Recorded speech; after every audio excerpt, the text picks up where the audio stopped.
출애굽기서 20장 1절, 2절 말씀을 제가 받들어 봉독하겠습니다. 하나님이 이 모든 말씀으로 말씀하여 이르시되 나는 너를 애굽 땅 종 되었던 집에서 인도하여 낸 내 하나님 여호와니라. 아멘.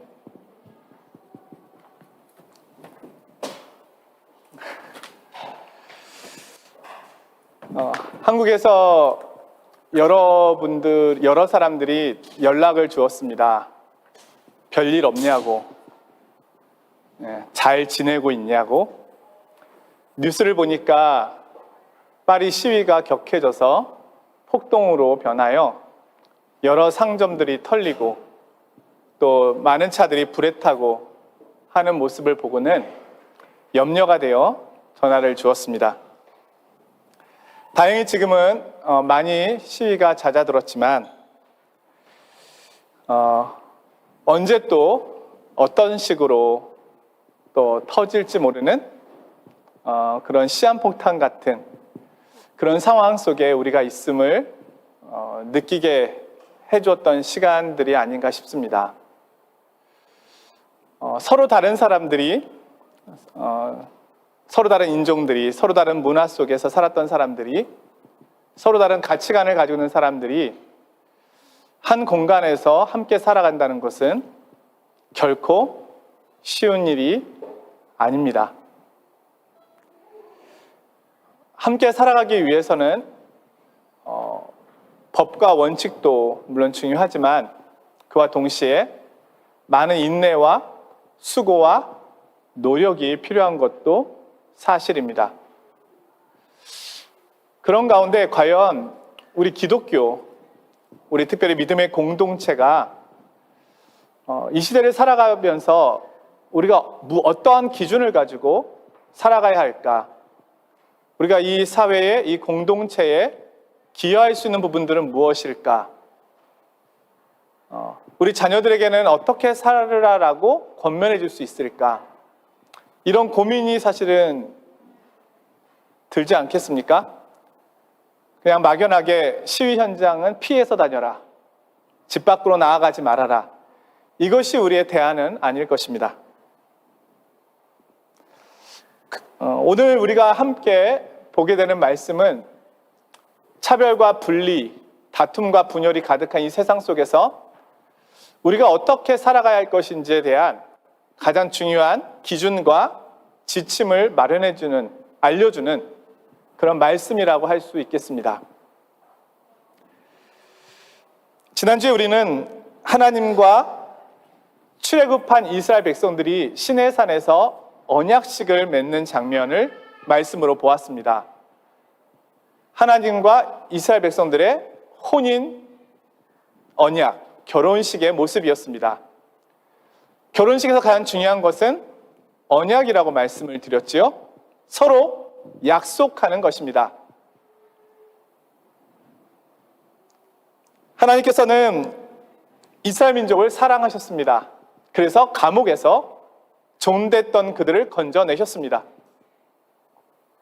근데 종되었던 그들을 건져내셨는데 이제는 신부로 맞이한 이스라엘 백성들이 왕의 신부다운 모습으로 살아야 하는 위치에 있게 된 것입니다. 이전에 감옥에서 살았던 모습으로 살 수는 없었습니다. 자기가 원하던 방식으로, 익숙했던 방식으로 살아갈 수는 없었습니다.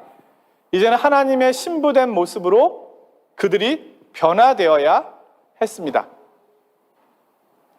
하나님께서는 이스라엘 백성들과 결혼하시면서 특별히 언약을 세우면서 자신과 특별한 관계 속에 있도록 이스라엘 백성들에게 은혜를 베풀어 주셨습니다.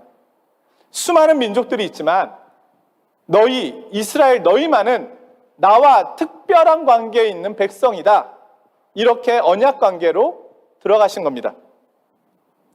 그러면서 이제 이스라엘 백성들에게 왕실의 법도대로 살아갈 수 있도록 계명을 알려주십니다.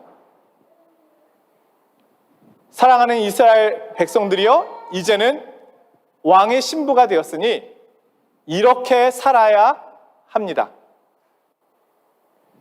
종으로서 살지 말고 왕의 아내답게 살아야 합니다. 그러면서 규칙을 주셨는데요. 그 규칙의 가장 핵심되는 내용이 십계명입니다.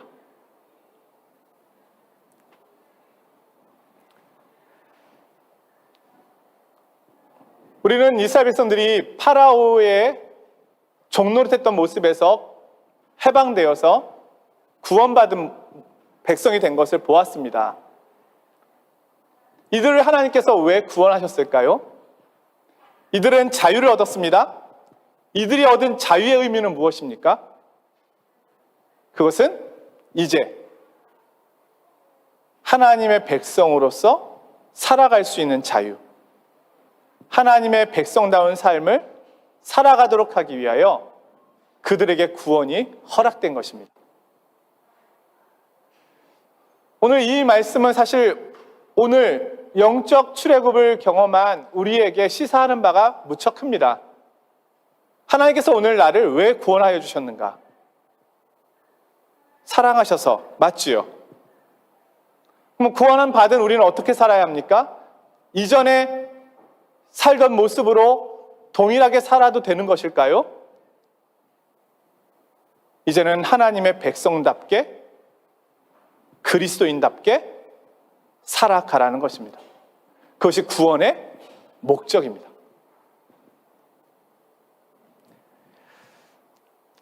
하나님과 이스라엘 백성들의 언약의 핵심은 십계명을 통해서 나타납니다.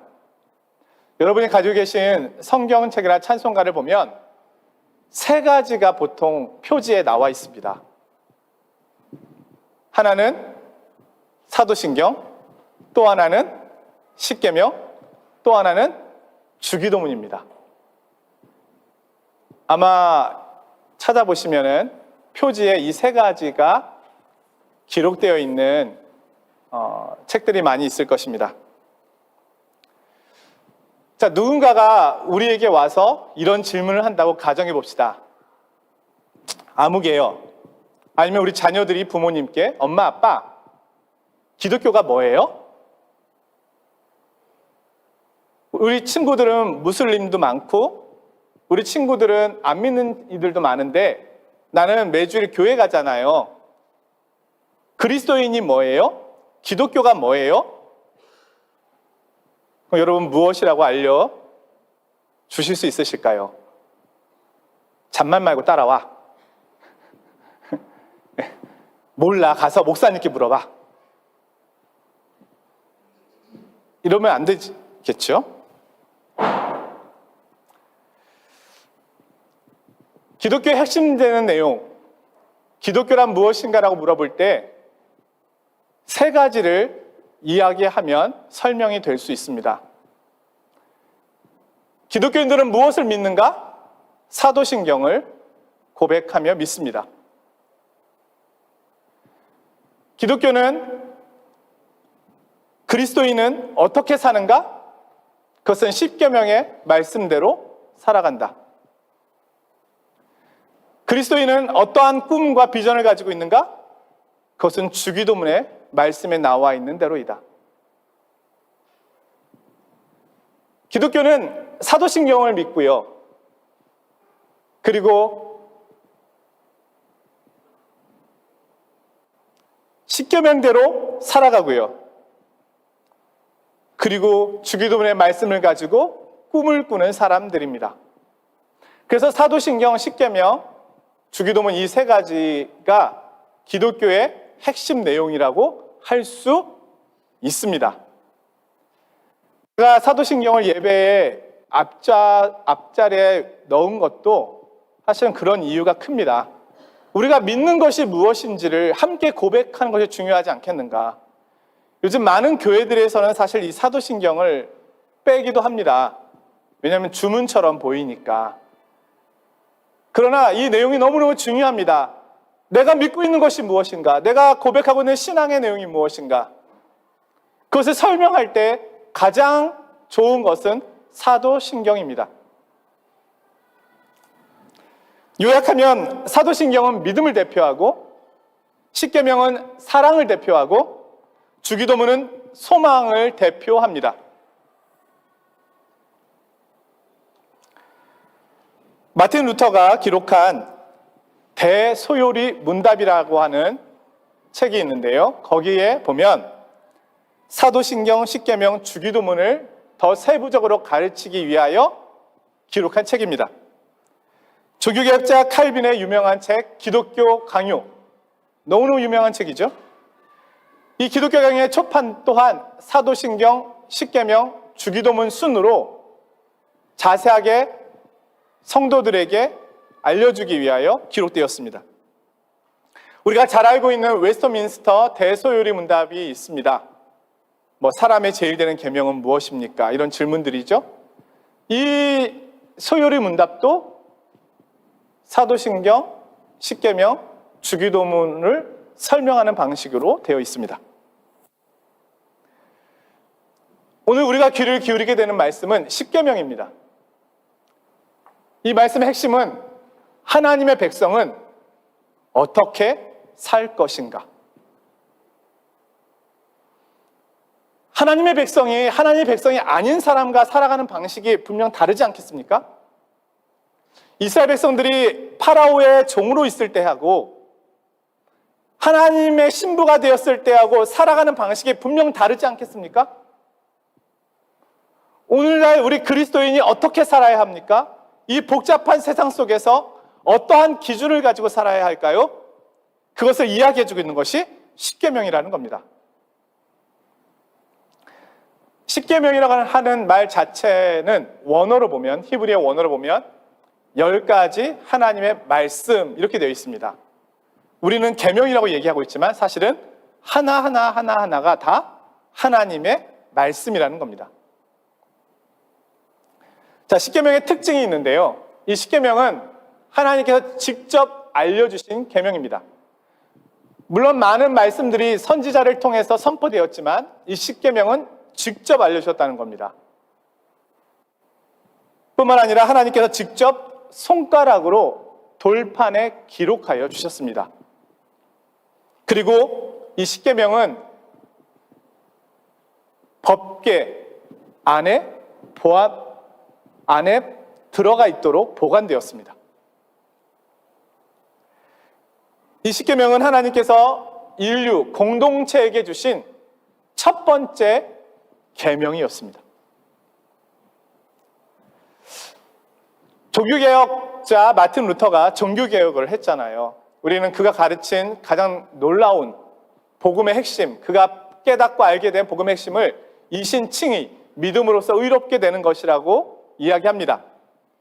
그런데 사실 마틴 루터가 가장 먼저 가르친 것은 이신칭의이기 전에 십계명이었습니다.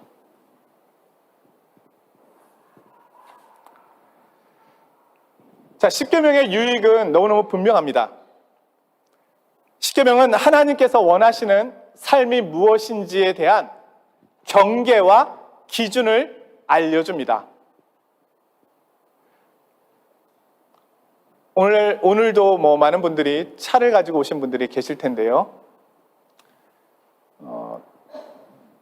차를 타고 운전하면 신호등이 있고 그리고 차선이 있습니다. 자동차를 운행할 때는 자동차 운행에 대한 법적인 기준들이 있습니다.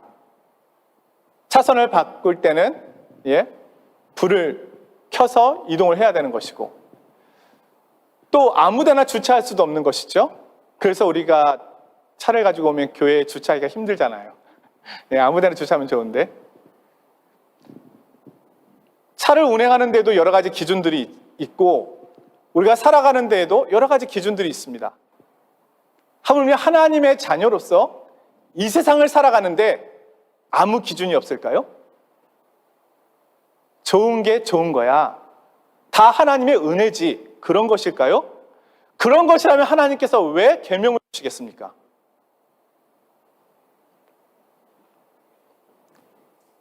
하나님께서는 계명을 통해서 우리의 신앙생활이 바르게 유지되기를 원하셨습니다.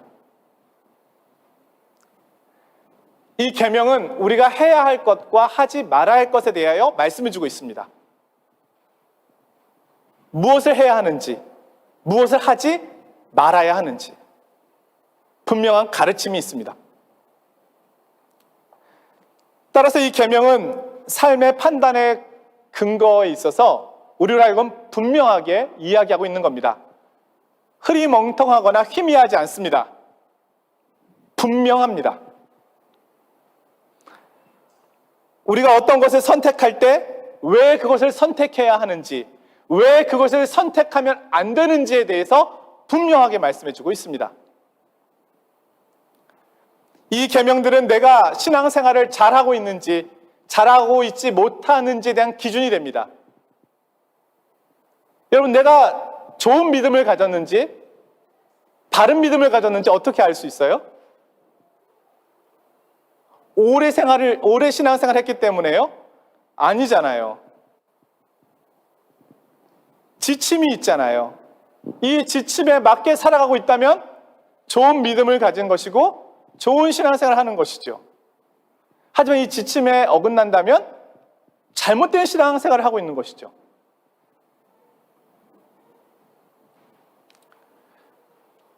십계명은 우리가 알고 있는 것처럼 10가지 계명으로 요약되어 있습니다. 오늘 주보에 보시면 십계명을 실어놨는데요. 이 10가지 계명 가운데 1에서 4계명까지는 하나님과 관계된 계명입니다. 이렇게 요약할 수 있겠죠. 하나님을 어떻게 사랑할 수 있을까? 이렇게 사랑하여라. 5계명부터 10계명까지는 이웃과 관계된 계명입니다. 이웃을 어떻게 사랑할 수 있을까? 이렇게 사랑하여라. 이 계명의 핵심은 사랑입니다. 그런데 중요한 것은 이 사랑을 어떻게 실천할 것인가에 대한 가르침입니다.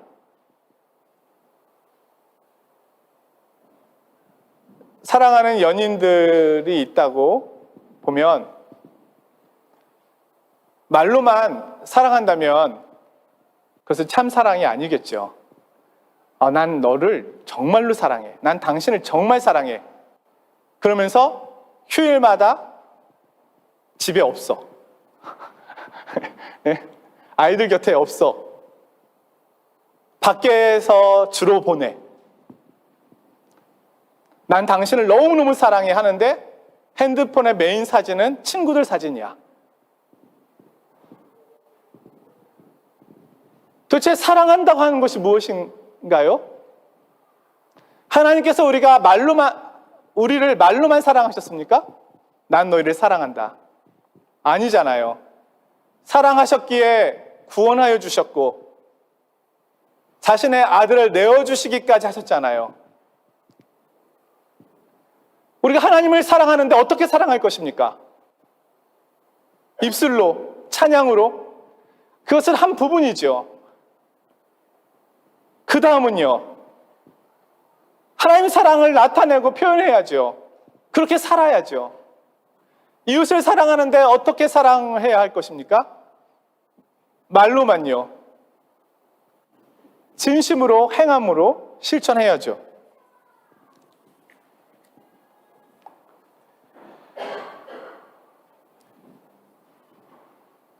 십계명은 무거운 계명은 아닙니다. 하나님께서 우리에게 주신 계명이 무겁게 여겨질 때가 있는데요. 그것은 사랑이 식었을 때입니다. 연인들끼리도 그렇지 않은가요? 사랑하면 새벽 2, 3시가 무엇이 피곤하겠습니까? 예.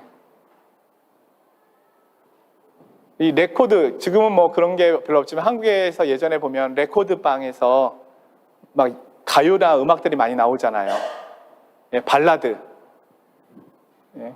그런 음악을 들으면서 걸어가고 있노라면 마치 나를 위한 노래로, 우리 두 사람을 위한 노래로, 모든 노래들이 다 우리 두 사람을 축하해주기 위해 만들어진 노래인 것처럼 느껴진 때가 있지 않았나요? 없으셨나요? 네. 2, 3시까지 만나고 집에 들어왔지만 아쉬워서 또다시 전화기를 붙잡고, 예? 그러다가 그렇게 좋으면 차라리 결혼해라. 그래서 결혼한 거 아닙니까? 예? 전화요금 아끼고 택시요금 아끼려고 결혼한 거 아니에요? 사랑이라고 하는 것은 신비로운 것입니다. 우리로 하여금 피곤을 잊게 합니다. 우리가 하나님을 사랑한다는 것은요, 우리 모두 피곤함을 잊게 합니다. 하나님의 계명이 무겁게 여겨질 때가 있습니다. 하나님에 대한 사랑이 식은 것입니다.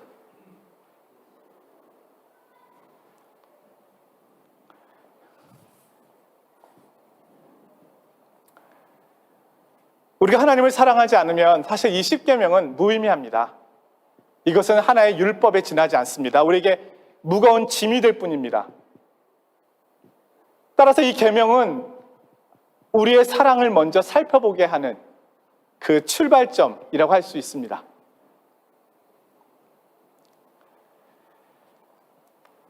자, 이런 질문을 할 수 있습니다. 목사님, 십계명 이거 지금부터 3,500년 전 계명이에요. 예. 3,500년 전 계명을 지금 와서 우리 보고 지키라고요? 아유, 지금이 어느 시대인데요, 지금. 이럴 수 있잖아요.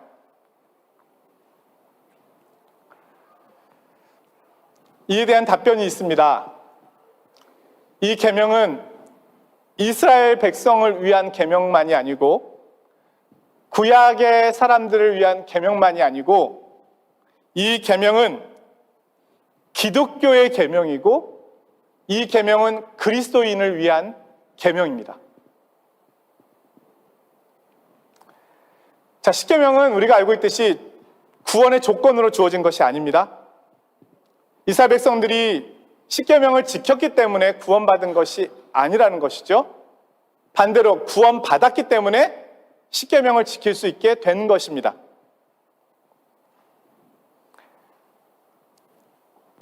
오늘 본문에 보면 하나님께서 자신을 이렇게 소개하시는데요. 2절입니다. 나는 너를 애굽 땅 종되었던 집에서 인도하여 낸 내 하나님 여호와니라. 따라서 이 계명은 구원받은 백성이 지킬 수 있는 계명입니다. 그런 면에서 특권이고요. 그런 면에서 일반 믿지 않는 사람들과는, 구원을 경험하지 못한 사람들과는 구별된 계명이라는 겁니다.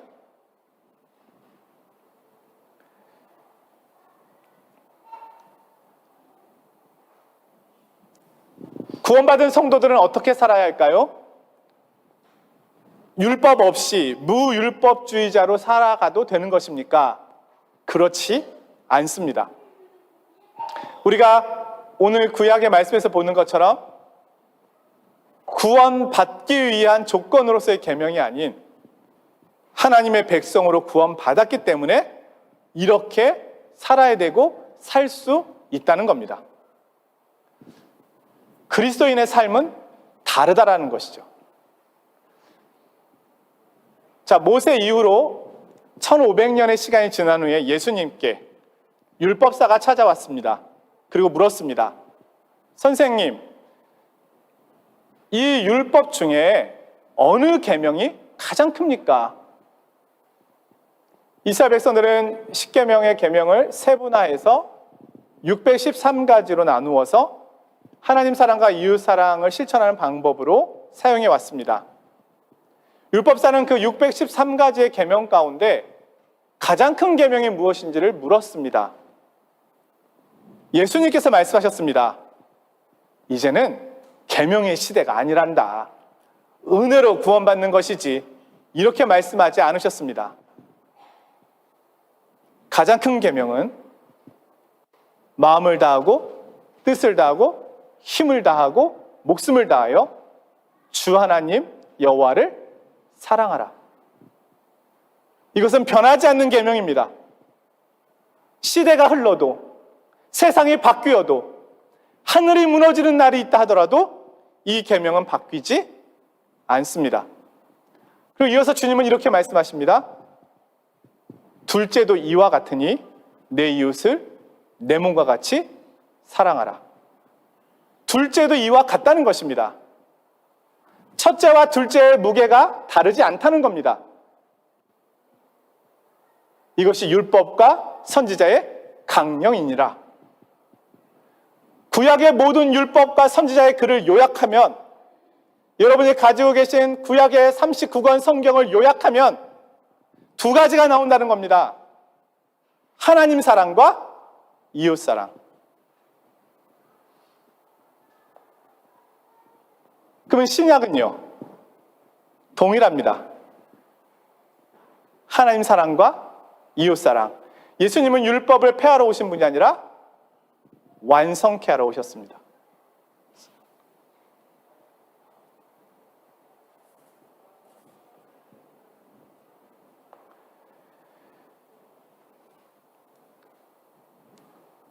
칼빈은 십계명을 신앙의 정수다 이렇게 표현하였습니다. 신앙의 핵심이라는 겁니다.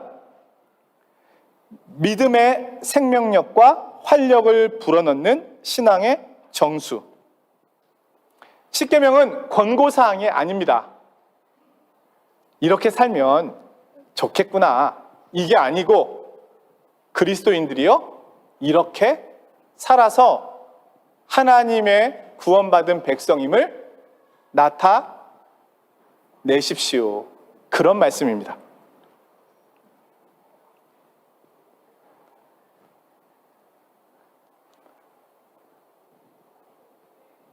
오늘날 우리가 이 계명을 지켜야 할 이유가 어디 있을까요? 그것은 하나님을 사랑하기 때문입니다. 그 사랑이신 하나님이 나에게 그렇게 말씀하고 계시기 때문입니다. 십계명에는 우선순위가 있습니다. 첫째 계명과 둘째 계명, 하나님 사랑과 이웃 사랑의 계명이 같은 것이라 하더라도 우선순위가 있습니다. 여러분, 십계명을 자세히 보시면 1계명부터 4계명까지는 하나님 사랑에 대한 계명이죠. 그리고 5계명부터 9계명까지 보시면 이웃 사랑에 대한 개념이죠. 그리고 8계명이나 10계명을 보시면 탐내는 것에 대한 계명이죠. 물질에 대한 계명입니다. 10계명은 하나님 사랑, 이웃 사랑, 물질 사랑, 이 순서로 되어 있습니다. 하나님을 먼저 사랑하라. 그리고 이웃을 같은 모습으로 사랑하라. 그리고 물질에 대하여 참된 마음을 가지라. 근데 오늘날 시대는, 우리가 살고 있는 이 시대는 이 순서가 뒤바뀌었습니다. 그래서 고통스럽습니다. 하나님이 말씀하신 대로 살고 있지 못하기 때문에 이 세상에는 끊임없는 고통과 아픔이 있습니다. 물질 사랑이 첫 번째요. 내 가족 사랑이 두 번째요.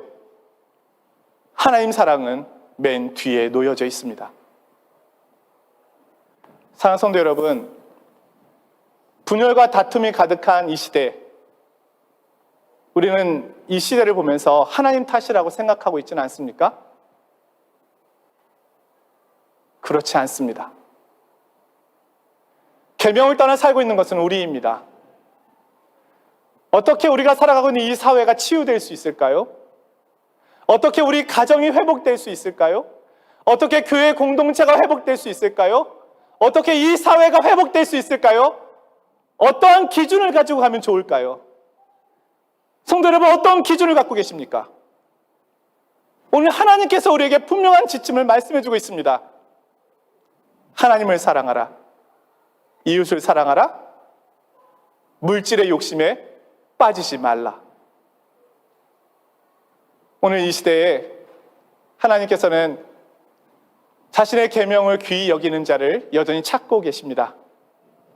저와 우리 파리 장로교회 성도님 모두 하나님 알려주신 이 계명에 따라, 이 신앙의 기준에 따라 내가 서 있는 그 자리에 하나님 나라가 세워지고 하나님의 기준과 질서가 세워지는, 그리고 그렇게 하나님께 영광 돌려드리는 복된 삶이 펼쳐지시기를 주님의 이름으로 축원드립니다.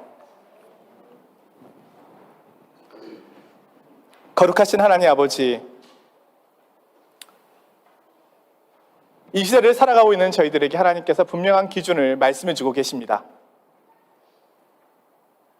사실 우리가 살아가고 있는 이 삶의 자리가 이토록 복잡하고 어려운 것은 우리의 노력이 부족해서가 아니라, 우리의 지식이 부족해서가 아니라 하나님의 계명을 떠났기 때문입니다. 하나님, 오늘 이 말씀을 들었으니 이 말씀이 머리에서 내려와 가슴에 새겨지게 하여 주시고 이렇게 살아갈 수 있도록 도와주옵소서.